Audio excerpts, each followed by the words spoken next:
कार्तिक पूर्णिमा को देव दीपावली क्यों कहते हैं? कार्तिक पूर्णिमा सभी पूर्णिमाओं में श्रेष्ठ मानी जाती है। मान्यता है कि इस दिन भगवान शिव ने देवलोक पर हाहाकार मचाने वाले त्रिपुरासुर नाम के राक्षस का संहार किया था। उसके वध की खुशी में देवताओं ने इसी दिन दीपावली मनाई थी।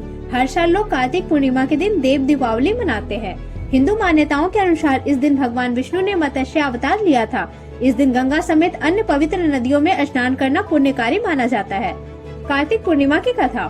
पौराणिक कथा के अनुसार तारकासुर नामक एक राक्षस था। उसके 3 पुत्र थे, तारकश, कमलाक्ष और विद्युन्माली। भगवान शिव के बड़े पुत्र कार्तिक ने तारकासुर का वध किया। अपने पिता की हत्या की खबर सुन तीनों पुत्र बहुत दुखी हुए। तीनों ने मिलकर ब्रह्मा जी से वरदान मांगने के लिए घोर तपस्या की।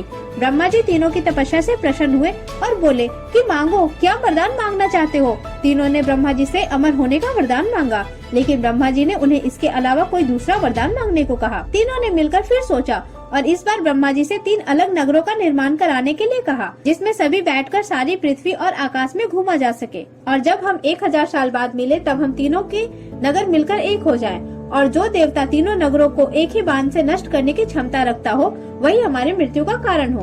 ब्रह्मा जी ने उन्हें यह वरदान दे दिया। तीनों वरदान पाकर बहुत खुश हुए। ब्रह्मा जी के कहने पर उनके लिए 3 नगरों का निर्माण किया गया। तारकश के लिए सोने का, कमलाक्ष के लिए चांदी का और विद्युन्माली के लिए लोहे का नगर बनाया गया। तीनों ने मिलकर तीनों लोकों पर अपना अधिकार जमा लिया। इंद्र देवता इन तीनों राक्षसों से भयभीत हुए और भगवान शंकर की शरण में आ गए। इंद्र की बात सुन भगवान शिव ने इन दानवों का नाश करने के लिए एक दिव्य रथ का निर्माण किया। इस दिव्य रथ की हर एक चीज देवताओं से बनी। चंद्रमा और सूर्य से पहिए बने। इंद्र, वरुण, यम और कुबेर रथ के घोड़े बने। हिमालय धनुष और शेषनाग प्रत्यंचा बने। भगवान शिव खुद बाण और बाण की नोक अग्निदेव बने और इस दिव्य रथ पर खुद भगवान शिव सवार हुए।